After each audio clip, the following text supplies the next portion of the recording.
Werewolf in town. In the heart of the secluded town of Millbrook, nestled deep in the embrace of the ancient Appalachian Mountains, life unfolded at a tranquil pace. The town thrived on its isolation, a place where the woes of the outside world seemed distant, and the tight-knit community reveled in the serenity that enveloped them. But beneath the veneer of peace, a malevolent presence bided its time, waiting for the right moment to emerge from the shadows. Autumn had descended upon Millbrook. It was a season of crisp air and vibrant foliage, but this year it brought something far more chilling, an old curse that had awakened from its slumber. The first harbinger of terror was the disappearance of Millbrook's beloved pets. Cats, dogs, and even livestock vanished without a trace, leaving the townspeople bewildered. At first, they dismissed the stories of a lurking werewolf as mere folklore, but when a child went missing one fateful night, their skepticism turned to dread. Among the townsfolk, one man emerged as a beacon of hope: Ethan, a courageous and steadfast resident known for his resourcefulness. He had grown up hearing tales of the werewolf from his grandfather, who had been the last in a long line of courageous hunters. Armed with a shotgun loaded with silver bullets and a heart brimming with determination, Ethan set out to confront the creature that threatened his town. Before departing, Ethan left a note for his fellow townspeople, detailing his mission and promising to return victorious. The townsfolk watched as he disappeared into the dark forest that bordered Millbrook, their hopes hanging on his shoulders. Days turned into weeks, and as the moon waxed and waned, Ethan did not return. Fear seized Millbrook as the townspeople waited anxiously for their hero to come home. Then, one bone-chilling morning, they made a gruesome discovery: Ethan's clothes strewn haphazardly at the edge of town. Panic surged through the town, and the realization that the werewolf was real, that it reveled in its reign of terror, struck terror into the hearts of the townsfolk. Their peaceful enclave had become a nightmare, and they were trapped within its walls.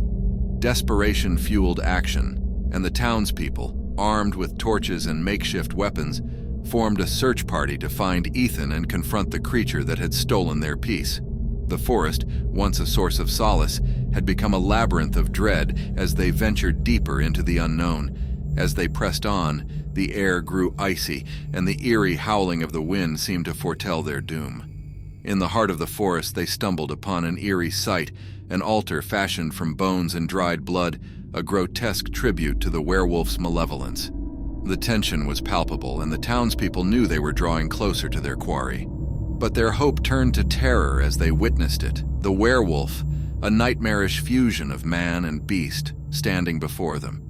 Its fur was matted with gore, its eyes glowed like crimson embers, and its sinister grin revealed rows of razor-sharp teeth. The townspeople recoiled in horror, their torchlight illuminating the grotesque visage of the creature. They were trapped, with the beast blocking their only path to safety. With a guttural growl, it advanced upon the group, its claws and teeth gleaming with malice. Chaos erupted as the townsfolk fought desperately for their lives. The forest resounded with cries of agony and the clash of weapons against the creature's monstrous form. Yet the werewolf seemed impervious to their attacks, its strength and regenerative powers defying their efforts. Amidst the chaos, a voice rang out, a voice that cut through the night like a clarion call. It was Ethan, battered and bloodied but alive. He had returned from the brink of death, determined to finish what he had started. With newfound determination, Ethan unleashed a relentless barrage of silver bullets into the beast's hide, each shot weakening it further. The werewolf let out an agonized howl as it thrashed and writhed in pain. It was a battle of life and death.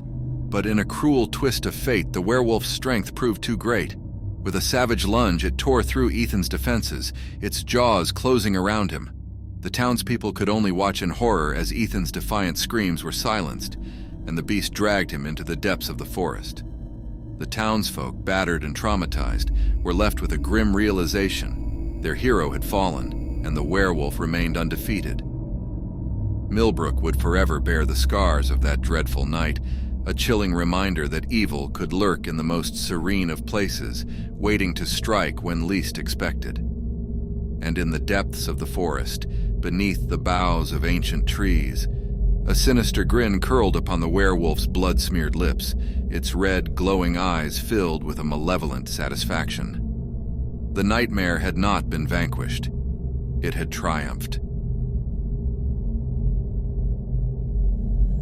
Loving the werewolf. In the remote town of Everwood, nestled deep within an ancient forest, lived a woman named Eliza. She was known for her fiery spirit and an unyielding fascination with the supernatural. Everwood was a place where old legends whispered through the rustling leaves and secrets lingered beneath the canopy. One fateful evening, as the full moon bathed the town in eerie light, Eliza ventured into the heart of the forest, guided by the haunting howls that echoed through the trees. Her curiosity led her to the source of these mournful cries, an imposing figure, half human and half beast, a werewolf standing tall in a moonlit glade.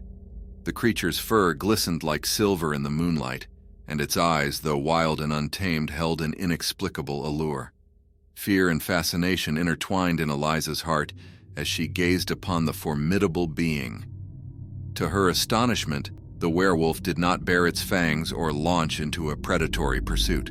Instead, it regarded her with a solemn, almost human expression. In a voice that sounded more like a distant memory than a growl, the creature spoke. "Do not be afraid, Eliza," it said, its voice carrying the weight of centuries. "I mean you no harm."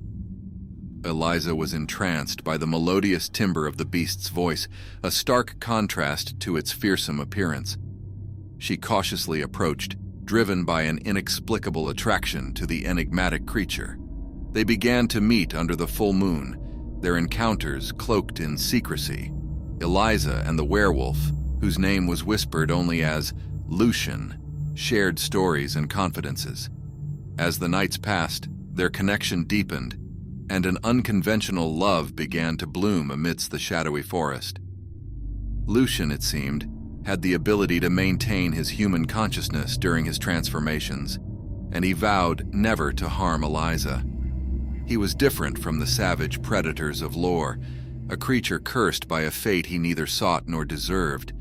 Their love defied logic and societal norms, but Eliza could not deny the magnetic pull she felt towards Lucian. The depth of their connection transcended the monstrous exterior, and she came to believe in the sincerity of his promise to protect her. But as autumn turned to winter, Everwood's residents began to notice the changes in Eliza. She grew distant, her once vibrant spirit dimming like the waning moon. Rumors spread, and concerned townsfolk urged her to break off her mysterious romance. They feared for her safety, believing that Lucian's promise was a cunning ruse to ensnare her. But Eliza was resolute, her love unshakable.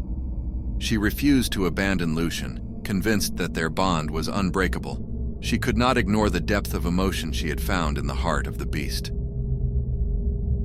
One chilling winter night, as the snow blanketed Everwood, Eliza ventured into the forest to meet Lucian. She found him in their familiar glade, his eyes filled with sadness and yearning. "I love you," she declared, her voice trembling in the cold air. "I trust you, Lucian." Moved by her unwavering devotion, Lucian leaned down and pressed his cold, furry lips against hers. Their kiss was both tender and bittersweet, a testament to a love that defied the boundaries of their worlds. But as their lips parted, the moment of warmth and connection faded. Lucian's eyes darkened, and a hunger gleamed within them, a hunger that could not be quelled by love alone. Eliza's heart pounded in her chest as realization dawned. The promise of safety had been a veneer, masking the insatiable nature of the beast. In the end, Lucian had succumbed to his primal instincts. With terrifying speed, Lucian's transformation began. His body contorted and twisted until the beast stood before Eliza once more, a monstrous creature ready to strike.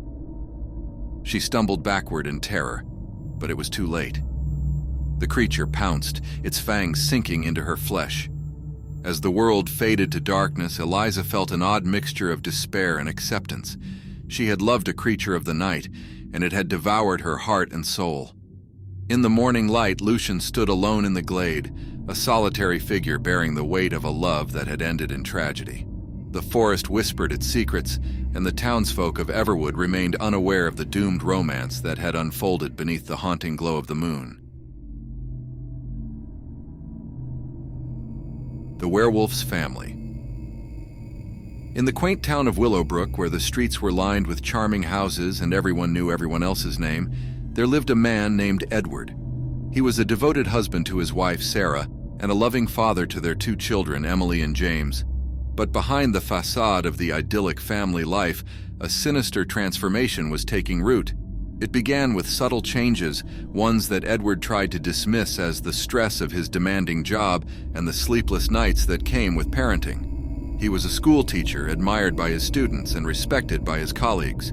Yet, as the months passed, his life unraveled in ways he couldn't comprehend. It started with the nightmares.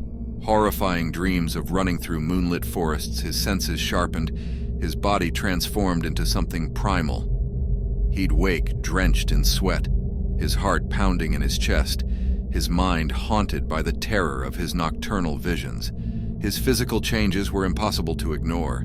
His once clean-shaven face became perpetually stubbled, and his fingernails grew long and sharp despite his efforts to trim them. His senses heightened to the point where he could hear a whisper from across the room and smell a scent from miles away.